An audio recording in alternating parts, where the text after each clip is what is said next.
Berdasarkan data dari IUCN, itu luas mangrove dunia itu sekarang 33 sampai 35% itu berada di Indonesia. Kita cukup bangga gitu ya, bahwa di daerah-daerah lain kayak seperti saya baca di Thailand, di Filipina, di India, itu di Bangladesh juga sudah banyak dikonversi.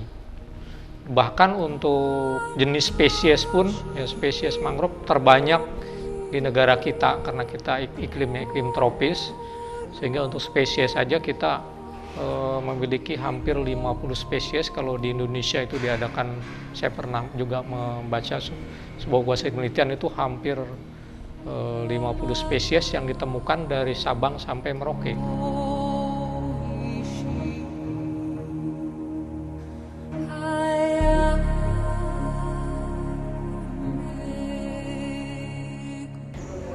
Saya sebagai orang pemerintah melihat bahwa Jambi, Provinsi Jambi khususnya ini punya potensi yang luar biasa. Ini dibuktikan dengan telah ditunjuknya satu lokasi menjadi Ramsar Site.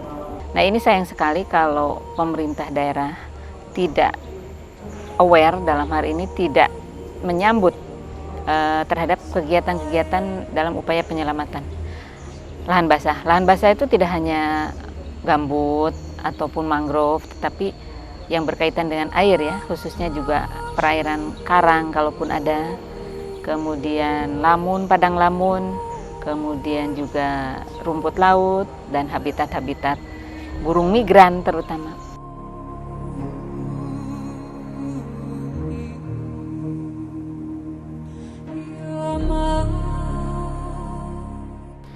Nah, kalau kita lihat lagi bahwa luas mangrove, kalau kita lihat pulau per pulau itu di Jawa itu sudah hampir habis di Jawa, di Pulau Jawa.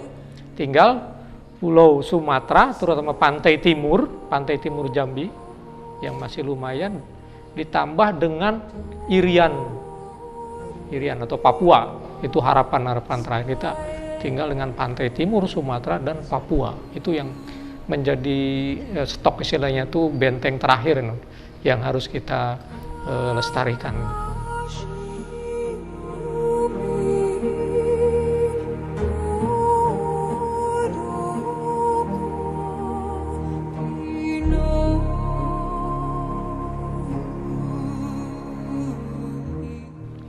Kegunaan atau manfaat secara ekonomi, pohonnya tentunya bisa dimanfaatkan ya untuk berbagai keperluan manusia.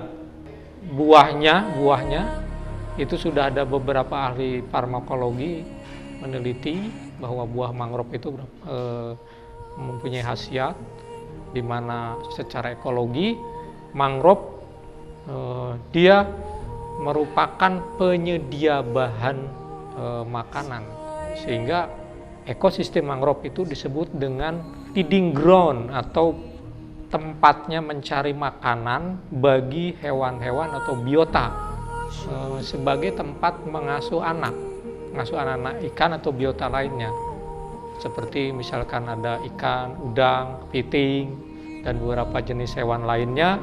Fungsi yang kedua itu disebut dengan nursery ground, tempat pengasuhan. Dan yang ketiga itu bisa sebagai tempat memijah beberapa ikan yang sudah dewasa gitu ya, atau matang gonad, dia melakukan pemijahan juga di sekitar ekosistem mangrove. Nah, itu yang disebut dengan spawning ground. Sedangkan fungsi-fungsi yang lainnya diantaranya ya yang cukup penting secara fisik itu, dia merupakan penahan dari gempuran ombak. Estetikanya mangrove merupakan suatu pemandangan yang sangat bagus. Di beberapa daerah saya lihat ini sudah dijadikan kawasan ekoturism ya, seperti di Bali itu ada jogging tracknya, kemudian di Thailand juga itu dilengkapi dengan bungalow yang ada sekarang bisa dimanfaatkan untuk tempat berkembang biaknya ya, seperti burung-burung yang langka gitu. Dia bisa hinggap satu pohon mencari makan, juga bisa untuk tempat berkembang biaknya satwa-satwa, tidak hanya ikan tetapi juga satwa-satwa darat, kayak seperti mungkin ada babi hutan, terus kemudian ada beberapa binatang-binatang yang darat, ya termasuk mungkin yang binatang yang bisa terbang kayak burung dan lain sebagainya. Petani memanfaatkan lahan mangrove untuk beternak lebah. Jadi madunya yang diambil, dibiarkan lebah itu, sarangnya itu berkembang di atas pohon mangrove, kemudian nanti pada suatu saat sudah besar baru diambil sarangnya, diambil madunya. Saya kira ini sangat bagus sekali bagaimana kita bisa memanfaatkan lahan mangrove dengan tidak merusak, dengan sekali lagi dengan tidak merusak pohon mangrove-nya itu sendiri.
Ketika kami pertama kali berangkat ke wilayah pesisir pantai timur Jambi, di mana tepatnya di sana merupakan potensi lahan basah yang sangat besar nilainya bagi Provinsi Jambi, kita menemukan banyak persoalan yang sebenarnya dihadapi oleh masyarakat, alam, serta yang lain-lain.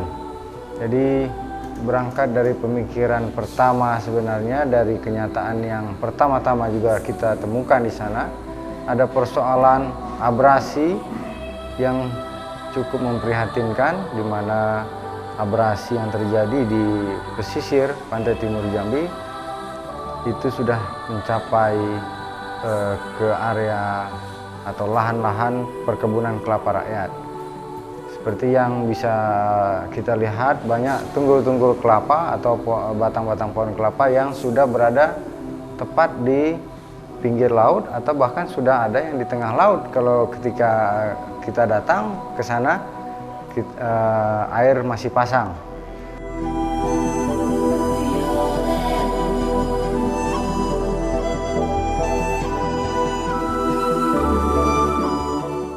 Saya dengan kawan Armen tetap difokuskan untuk mendampingi daerah-daerah pesisir itu sebagai staf lapangan yang bergerak di lapangan.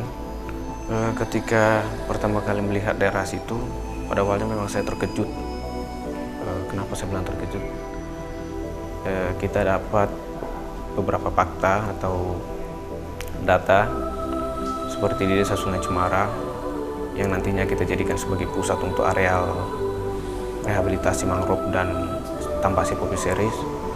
Masyarakat di sana pada umumnya mengatakan kalau lahan atau wilayah mereka telah terabrasi sejauh 1 km mulai dari tahun 90-an. Itu satu hal yang sangat menyedihkan sekali, sehingga berbagai upaya kita coba ke masyarakat. Kita coba menggali apa-apa saja telah mereka lakukan selama ini, kemudian apa upaya yang akan coba kita bangun kembali, apa upaya yang akan kita kerjakan untuk mencoba mengatasi hal tersebut. Bahwa masyarakat beranggapan mangrove itu tumbuh secara sendiri dan habis juga secara sendiri. Meskipun tidak ada perlakuan atau ditebangi untuk penggunaan keseharian atau dalam kegiatan-kegiatan tertentu, mereka juga akan habis terkena abrasi atau terkena ombak, sehingga masyarakat beranggapan bahwa itu adalah kegiatan daripada alam, sehingga meskipun ditebang atau rusak nanti juga dia akan kembali baik sendiri gitu. Sehingga masyarakat masih melakukan atau masih mengambil atau menebang mangrove berdasarkan untuk keperluan gitu.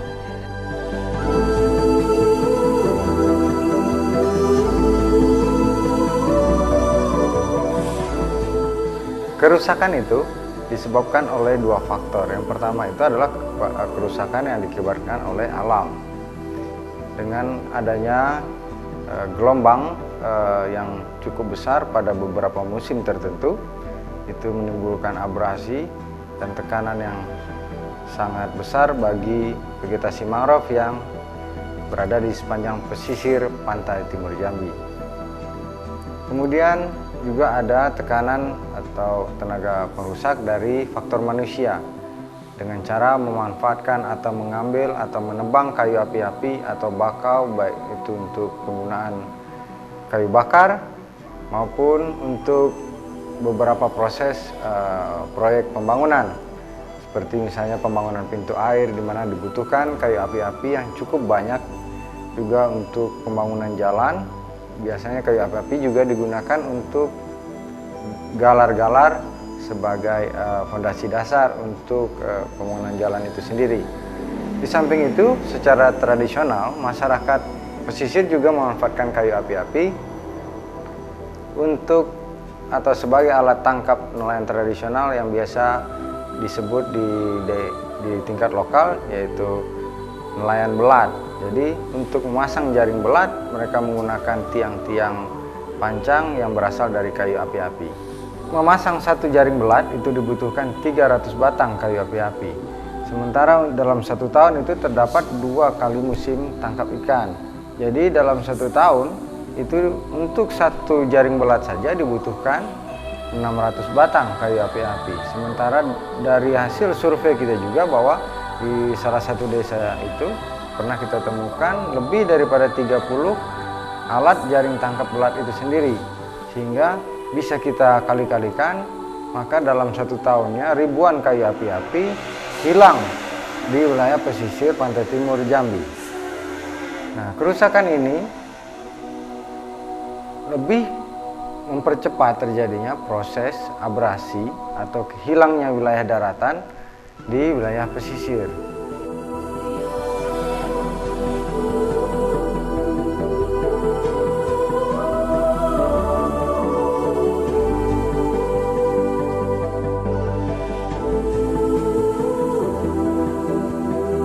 Ada beberapa temuan di mana adanya penebangan kayu, dan itu kemarin langsung saya katakan bahwa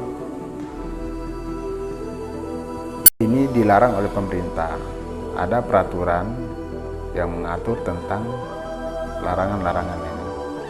Sebenarnya sudah kita lakukan seperti himbauan, pemberitahuan kepada masyarakat,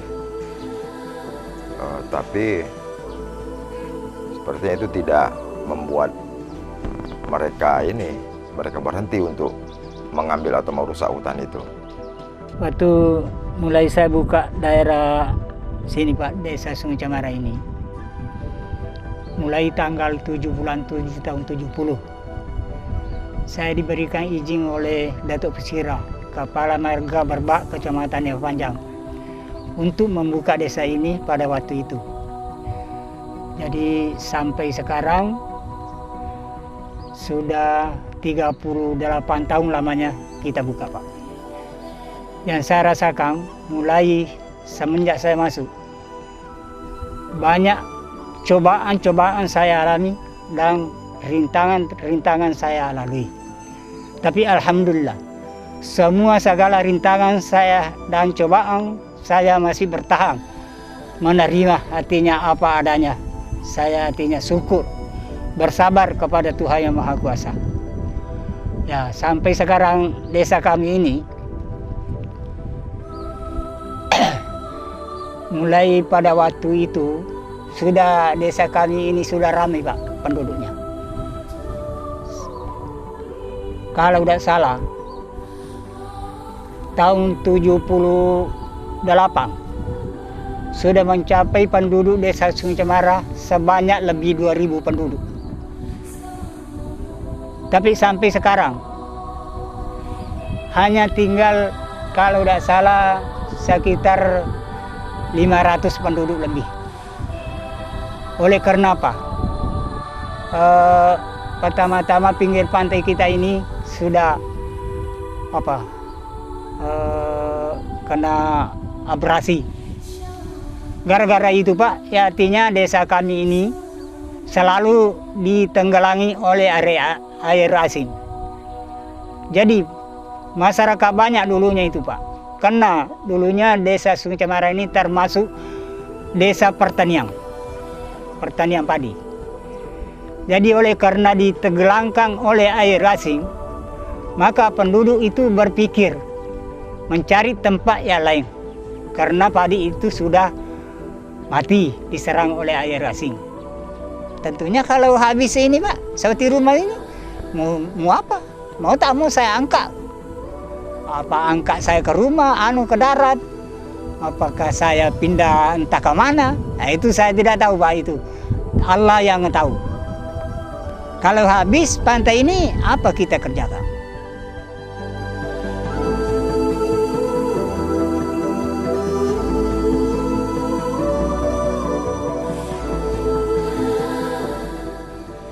Kami juga selalu memberitahukan bahwa dengan adanya penebangan ini tentu sangat berkaitan masalah ekosistem dan ekologi yang ada di sekitar itu. Hingga ini akan nanti berdampak daripada peningkatan kesejahteraan masyarakat. Artinya gini, kalau dilakukan penebangan secara liar, artinya biota yang ada di situ akan juga secara tidak langsung menghilang, sehingga ini kan akan mengakibatkan kurangnya pendapatan dari masyarakat, sehingga akan berdampak pada kesejahteraan. Itu yang kami sampaikan. Kalau fungsi bakau Mas yang sudah kami amati tidak ya. Kalau ingat saya itu kan kami datang situ tahun 71 enggak ya. Itu pantai bakau kan masih banyak enggak ya. Lah itu kami pernah menyondong enggak ya. Lah itu nampaknya tuh mencari udang tuh mudah kan gitu kan.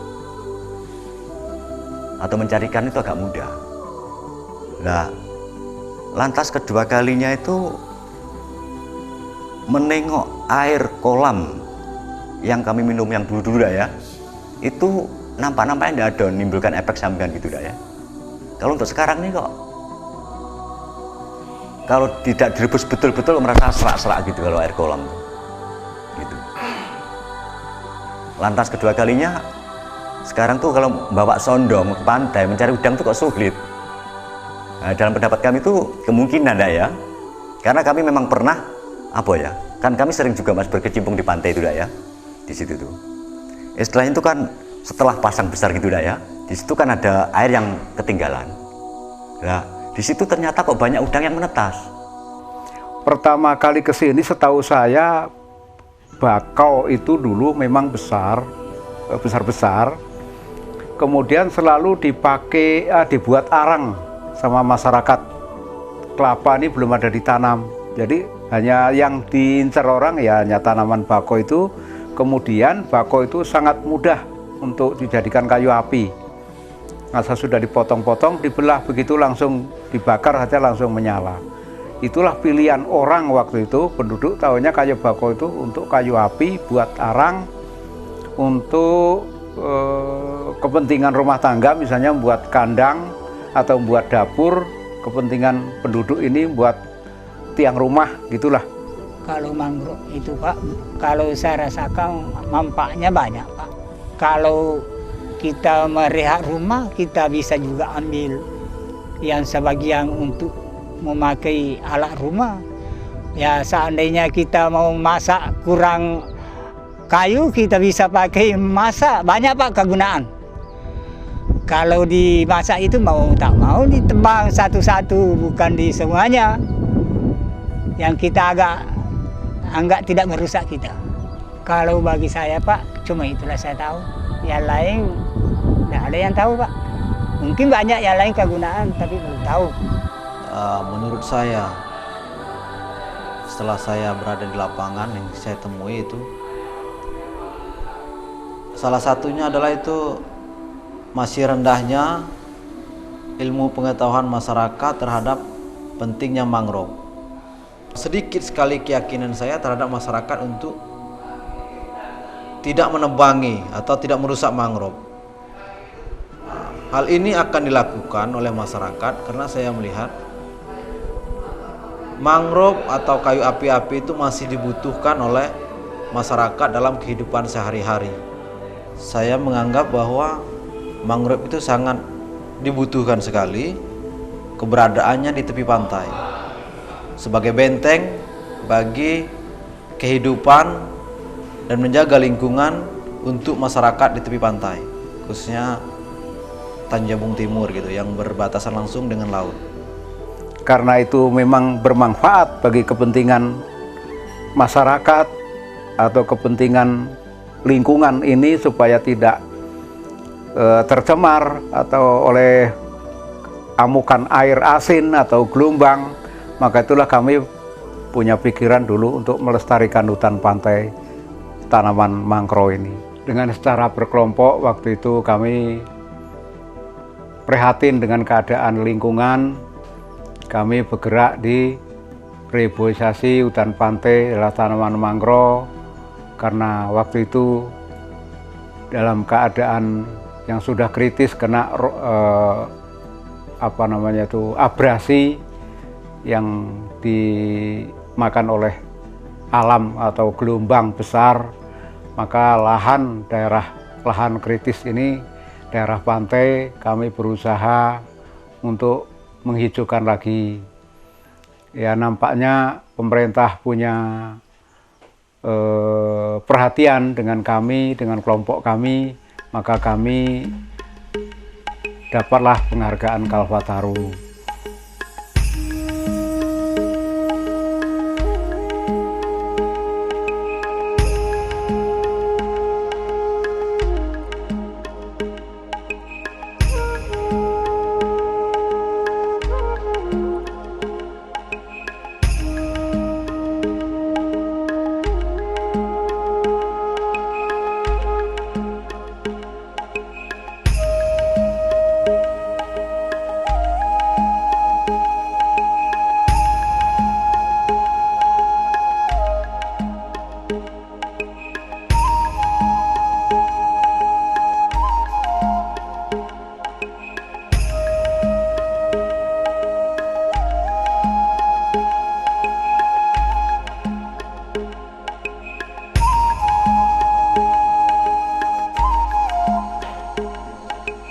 Nama saya Abdullah Jaindra. Pekerjaan sehari-hari saya adalah menanam padi, kelapa, dan menjaga lingkungannya. Kebetulan daerah pertanian saya pinggir pantai. Manfaatnya hutan mangrove itu besar sekali dalam kehidupan lingkungan kita, terutama nelayan. Saya dulunya punya usaha nelayan juga. Itu karena hutan mangrove-nya begitu banyak rusak, itu otomatis hasilnya sampai sekarang menurun dahsyat. Makanya usaha ikan saya tertutup. Nah, karena penghasilan lautnya agak menurun, mencapai 100% hilangnya. Dari Gita Buana kebetulan datang sambil membimbing kami masyarakat Kecamatan Sadu, itu membawa agak kemajuan besar daerah Sadu untuk penghijauan hutan mangrove. Itu satu kebanggaan saya untuk Sadu. Untuk kedepannya generasi muda nampaknya agak semangat untuk mengikuti gerakan itu.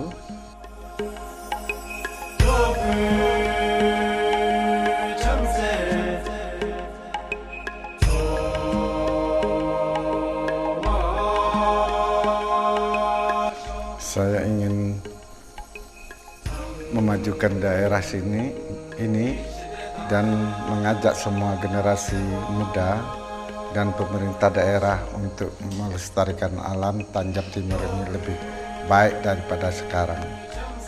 Insya Allah saya akan melanjutkan penanaman bakau semasih ada hayat saya untuk generasi penerus.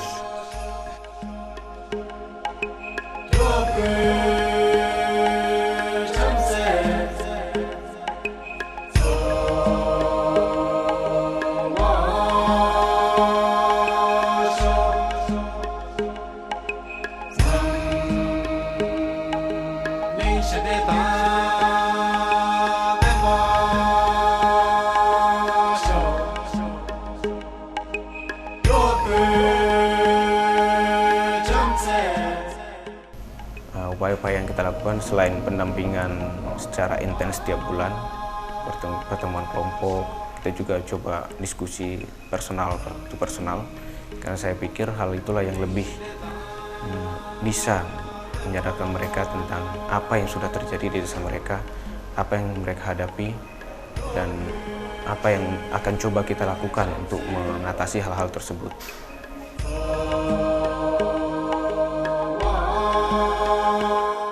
Saya Rodia, pekerjaan wira swasta, berdomisili di Desa Sungai Jambat. Nah, mangrove ini kan banyak, mungkin kita cuma tahu ataupun kenal, tapi tidak sebegitu jauh. Di situ kita undang, terus kita ceritakan pengalaman-pengalaman yang sudah diberikan sama Gita Buana melalui pelatihan. Nanti salah satu ada yang bimbing, ini gini tujuannya seperti ini, terus fungsinya seperti ini. Teman-teman juga banyak yang berarti memang berguna untuk kita di sini. Karena kami tahu kalau kesusahan terjadinya abrasi, terus terjadinya kekurangan hasil laut ini ataupun yang lain, kita mungkin untuk pendapatan kita sendiri ya, seperti kita nelayan ataupun yang lain, pertambakan itu kurang. Nah, terus di mana desa kita ini termasuk desa nelayan dan perkebunan pertanian. Kalau memang itu nggak kita jaga ataupun nggak kita ini kan bisa terjadi air asin masuk satu, terus kelapa semua hasil kebun apa itu kurang. Nah, peduli dengan lingkungan. Kami pingin daerah Sadu ini, bimbingan Gita Buana ini seperti daerah-daerah lain seperti Pemalang, Bali ataupun daerah lainnya yang pernah ada bakaunya. Respon atau tanggapan masyarakat setelah saya berada di lapangan cukup baik dan tinggi. Hal ini dapat ditunjukkan dengan aktifnya pemuka masyarakat, tokoh agama, pemerintah desa, BPD, pemuda yang ada di desa, termasuk anak-anak sekolah, aktif dalam kegiatan yang kami bawa atau yang ingin kami sampaikan untuk dilakukan di lapangan. Sudah ada tumbuh kesadaran dari masyarakat bahwa menjaga dan melindungi mangrove itu adalah penting. Kalau di sini pendapat aku, kalau mau hidupnya mau ditanam, rencana kita ada gunanya kan untuk pelindungan. Kalau sini ada bibitnya di dekat rumah kan, ada buahnya, bisa yang aku mau ambil, aku tanam di dekat rumah. Nah, kecuali kalau ada orang kebetulan mau pakai kan, aku udah ada di situ. Biasanya mau diambil itu. Kalau aturan biasanya itu kalau dari pemerintah tak bisa ditebang itu yang kayu bangku. Seluruh kayu bangku di tepi pantai itu tak bisa.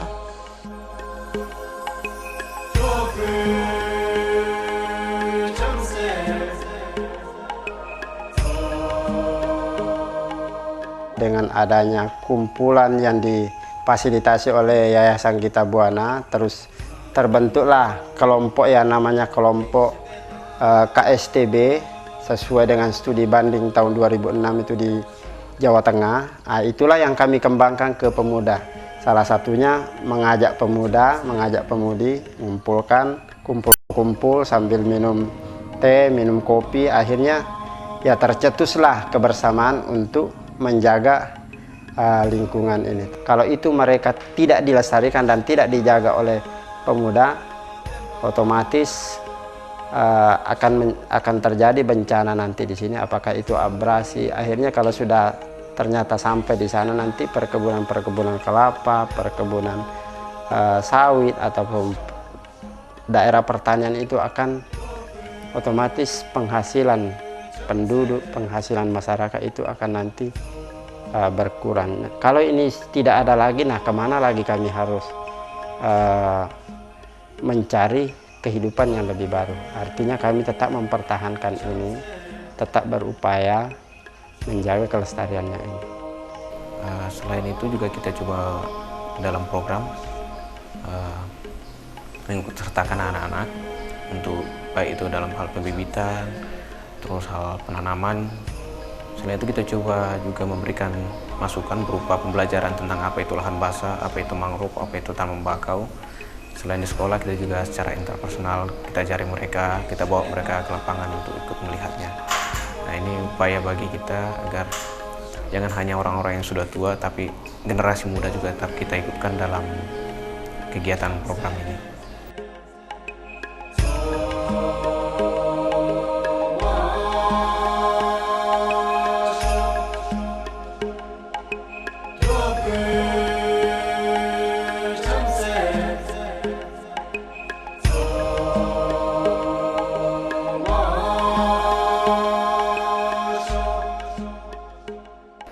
Kita melihat bahwa kesadaran masyarakat dalam melihat pentingnya bakau atau mangrove ini melalui perjalanan program dari tahun 2005 sampai 2008 ini sudah semakin meningkat. Nah, harapan kita memang dengan dukungan dari IUCN ini masyarakat juga mengetahui pentingnya arti mangrove atau bakau itu bagi kehidupan mereka.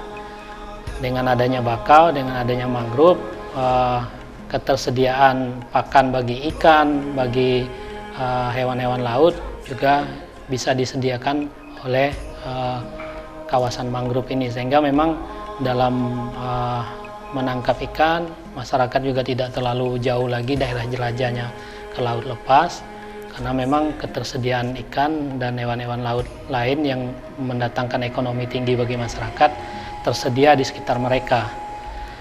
Selaku aparatur pemerintah, baik dari camat maupun bersama jajarannya, bersama kepolisian maupun yang terkait, itu mestinya kita memberikan contoh dulu. Ya, kalau kita memberikan contoh, artinya melarang masyarakat, secara otomatis masyarakat itu ikut. Dari studi banding yang kita lakukan ke Bali bersama masyarakat, itu sudah muncul beberapa perencanaan yang dilakukan oleh masyarakat yang dikemukakan melalui aparatur pemerintahan desa mereka.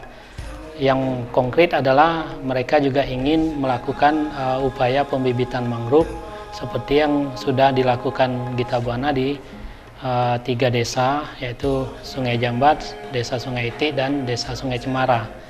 Nah, perubahan-perubahan dan kesadaran-kesadaran seperti ini itu sudah mulai nampak, dan kita sangat bersyukur bahwa apa yang sudah kita lakukan selama ini ternyata diterima dengan sangat terbuka oleh masyarakat. Kami di sini tetap mendukung daripada pelestarian hutan bakau ini tentunya kepada Gita Buana yang bekerja selama ini, dan kami juga di sini telah menyiapkan lahan. Itu satu bentuk artinya perhatian dari kami menyiapkan lahan untuk dilakukan pembibitan. Nanti itu, nah di situ bisa memulai pelestarian hutan bakau ini. Kita coba jelaskan juga ke masyarakat bahwa antara kawasan konservasi dan masyarakat, terutama ekonomi masyarakat, itu juga merupakan sesuatu yang sama-sama penting. Nah, kita bangun perekonomian masyarakat, kawasan konservasinya rusak, secara hukum atau kaidah konservasi itu juga kurang baik, karena memang kawasan konservasi ini juga sebenarnya merupakan cadangan bagi kehidupan masyarakat di masa yang akan datang. Nah, kawasan konservasinya kita jaga, masyarakatnya tidak diberdayakan secara ekonomi maupun sosial, politik, budaya, dan lain-lain, juga tidak akan menjadi sebuah keseimbangan ekosistem. Jadi antara masyarakat dan kawasan ini sebenarnya kita pandang menjadi sebuah satu kesatuan ekosistem yang utuh. Nah, kita mencoba memberi penyadaran ini kepada masyarakat. Jadi tidak ada yang prioritas di antara dua hal itu. Itu ekosistem terselamatkan, masyarakat sejahtera, selesai sudah, gitu kan? Kita tidak ingin menunggu seperti di Aceh, babak belur kawasan. Ya kami Mas ya, istilahnya itu kalau masalah mengenai lingkungan tanaman itu ya, memang kami sebenarnya itu niat mulai kecil Mas. Walaupun kami tidak punya tanah istilahnya yang di pantai itu ya, tapi itu merasa milik anak cucu kita gitu lah. Apalagi ada yang ngasih pengarahan atau membina, syukur alhamdulillah Mas, memang kami tunggu. Ya kalau memang orang itu keliru melawan, ya saya marah betul. Nggak tanggung-tanggung tantangan saya dengan masalah lingkungan ini. Tapi keberhasilannya ya silahkan dinikmati oleh masyarakat.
sen mu celengan di tasi song